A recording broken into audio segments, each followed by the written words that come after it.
não pode regulamentar uma lei estadual. Então, há uma falha terrível de cara nesse decreto. Nós temos que pedir que isso seja mudado. Isso é ilegal, entendido? Então, não adianta estar discutindo se é mecânico, se é elétrica, se é civil, se já se começa com o negócio errado na origem. Então, me parece que fundamental seria um dos pedidos nossos que a Prefeitura se manifeste. Como é que ela se arvora em regulamentar uma lei estadual?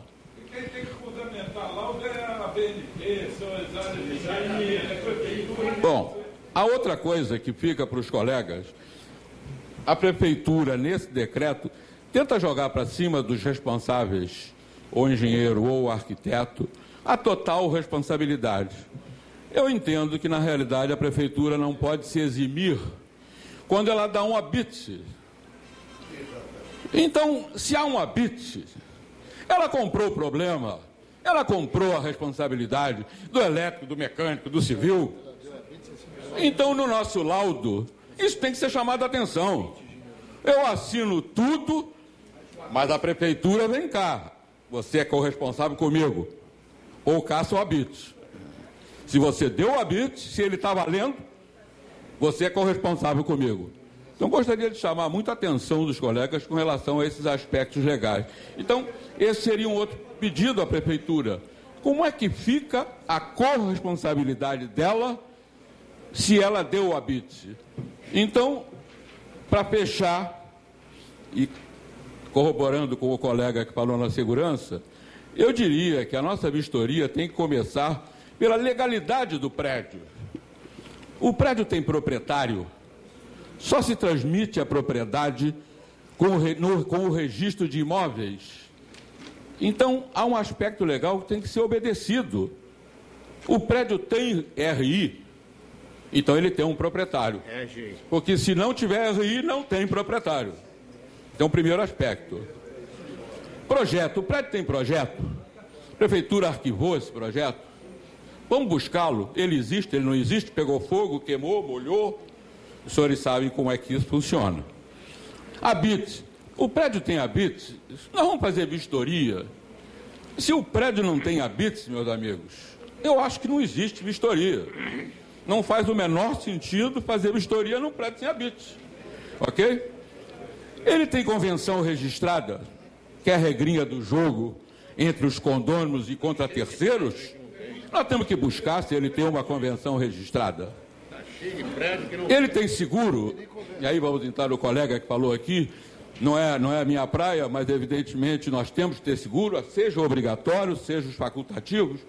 E por último, fechando com a colega que falou aqui, com relação à segurança. É uma coisa máxima, a segurança do prédio, a segurança dos condôminos. É o que tínhamos a falar. Obrigado, Gil. O nome é Luiz Kutwak. Luiz? Kutwak, K-U-T-W-A-K. Não é só Luiz, não. É Luiz Kutwak. Eu sou advogado também e sou engenheiro civil antes daquele colega eletrotécnico ter nascido. Eu sou engenheiro civil de 1960, pela Escola Nacional de Engenharia da Universidade do Brasil, lá no Largo São Francisco. Ok? Então, a minha vivência na área de engenharia foi toda na parte de edificações. Eu jamais fiz projeto, eu só tratava de edificar aquilo que estava projetado. Os projetos todos, desenhos, plantas, tudo era... Na época se tratava com desenhistas especializados e sempre tratei da parte administrativa sem despachante. Então, tem alguma vivência em relação ao funcionamento administrativo junto à Prefeitura e nas próprias edificações. Como advogado, sou advogado há 10 anos e queria comentar inicialmente sobre aspectos jurídicos, o que o colega falou. O decreto 6.400 é um decreto genérico, é para o Estado. É para o Estado, ele é genérico. Ele diz que cada prefeitura fará a sua legislação própria sobre a autovistoria. Por isso, a Prefeitura do Rio de Janeiro fez a Lei Complementar 126. E, em cima dela, fez o decreto 37, não sei quanto, 34 e alguma coisa, regulamentando. Aí pode até ter acontecido, e eu não vi, ter havido um erro material, porque ele não pode realmente regulamentar. E não tem o que regulamentar lá, porque lá no decreto 6.400 ele é genérico. A Prefeitura de Niterói faz uma outra lei, a Prefeitura de Maricá faz outra lei, tudo baseado no decreto 6.400. Ela vai fazer a sua lei complementar, a sua lei própria, e ela vai regulamentar em função de como vive a comunidade no estado do Rio de Janeiro. Então, queria só, sem menosprezar o que o colega falou, respeitável, mas não há nada que falar com a Prefeitura. Então, o que nós temos que ver? Como agir em relação à legislação existente. Eu entendo que a autovistoria nada mais é do que um laudo que a gente faz normalmente numa edificação. É claro que eu, por exemplo, formado em 1960, na minha época, não tinha a categoria de engenheiro eletricista. Então, eu estou habilitado pelo decreto do CREA, pelo decreto que o CREA me dá poder, de trabalhar em vistorias elétricas de baixa tensão. Eu posso fazer. Eu sou perito judicial e faço laudos de fraudes em medidores de baixa tensão. Estou exercendo um direito legal. Agora, quando eu tenho um aspecto da parte de elevador, que é uma engenharia mecânica, eu posso não entender nada do rompimento de cabo, de freios, de vazamentos de óleo, é afeto a uma engenharia mecânica. Então, o que eu recomendo? Quer dizer, a minha sugestão, como o colega também falou, nós temos que nos louvar na documentação que o prédio tem. O prédio tem RIA através do elevador, nós podemos nos louvar dando a informação no laudo que deixa de realizar aquela vistoria por não estar afeta a sua função de engenheiro civil e se louva num documento que é entregue oficialmente ao GEM, a Gerência de Equipamentos Mecânicos de Engenharia Mecânica da Rio Luz. Então você se resguarda, porque realmente se eu for falar sobre elevador ou se eu for comentar o RIA, eu estou extrapolando a minha função de engenheiro civil, estou no exercício ilegal de uma profissão, ok? Agora, quanto ao aspecto, e eu tenho assistido algumas palestras, eu também me proponho a dar uma palestra, vou dar uma palestra no IEL, dia 28. Então, exatamente sobre os aspectos jurídicos e os aspectos técnicos. Até hoje, ninguém abriu a lei, coisa que eu vou tentar fazer, para ler os artigos, para ver o que compete a gente. Porque não adianta voltar atrás. A prefeitura tem que mudar. O que a gente tem que pedir, de repente, é prorrogação de prazo. Em vez de entregar até 1º de janeiro, já está em estudos de concessão de mais 6 meses de prazo. Então, como o colega também falou, são apenas espaço no formulário para... Não somos nós que enviamos à prefeitura.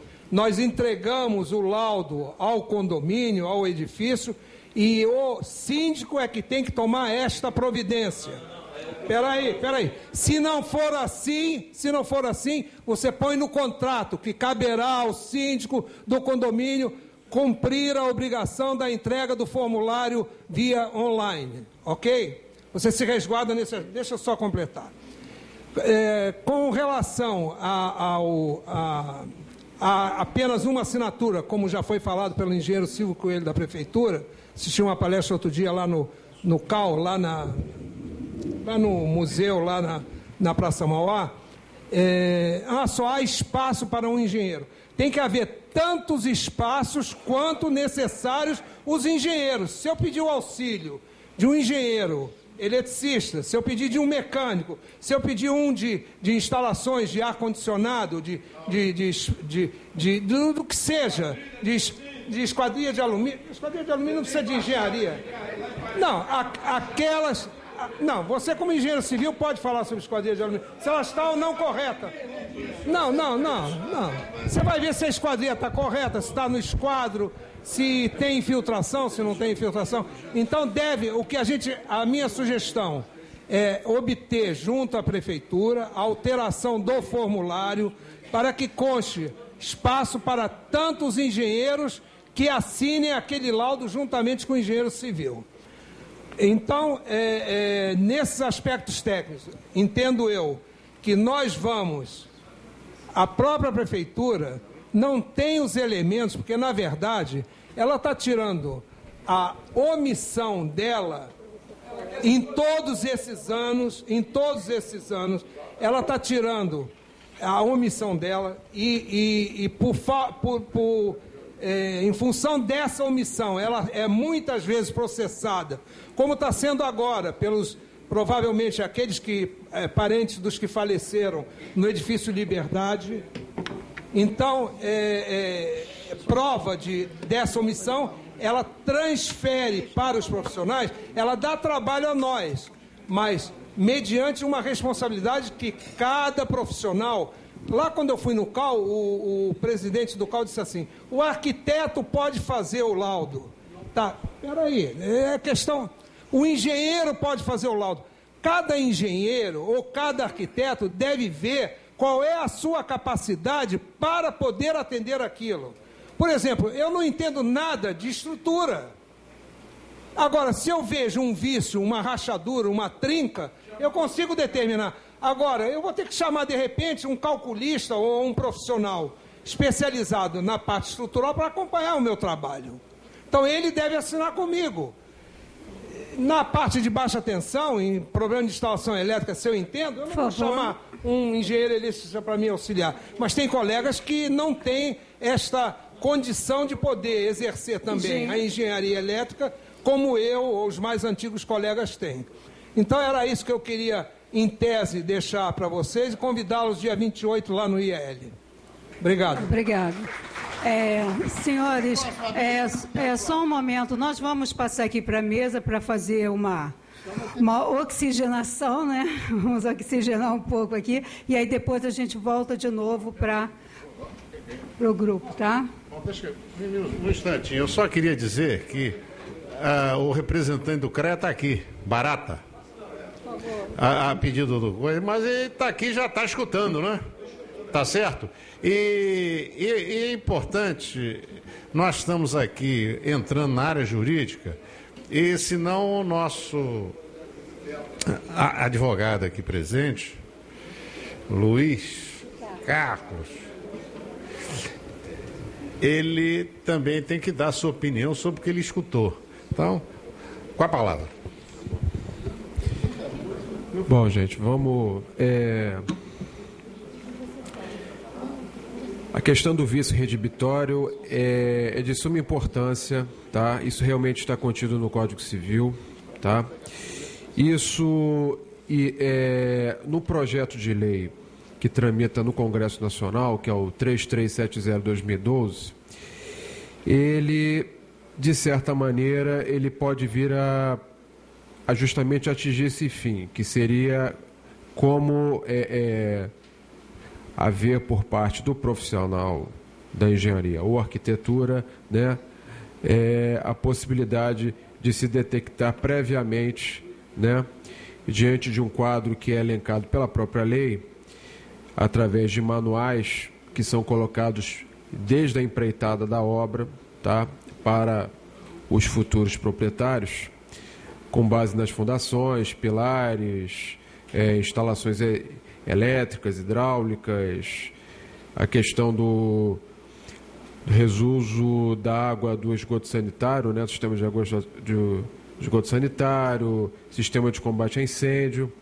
Isso, de certa maneira, pode ser contemplado por esse projeto de lei, no caso do profissional, ele se proteger, né, evidentemente, e, ao mesmo tempo, conseguir, dentro de algum grau de precisão, esses vícios redibitórios que realmente estão contidos no Código Civil.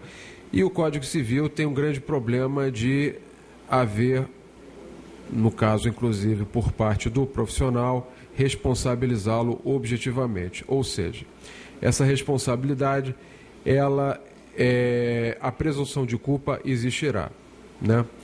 Então, como forma de se evitar isso, é importantíssimo que haja uma certa proteção prévia, né? Que eu acho que esse projeto de lei poderá contribuir, mas também a gente poderia, no caso, no final aqui, tentarmos elaborar algum tipo de estudo, de documento, com base até nessas sugestões que todas foram colocadas, a respeito da questão da planta, né?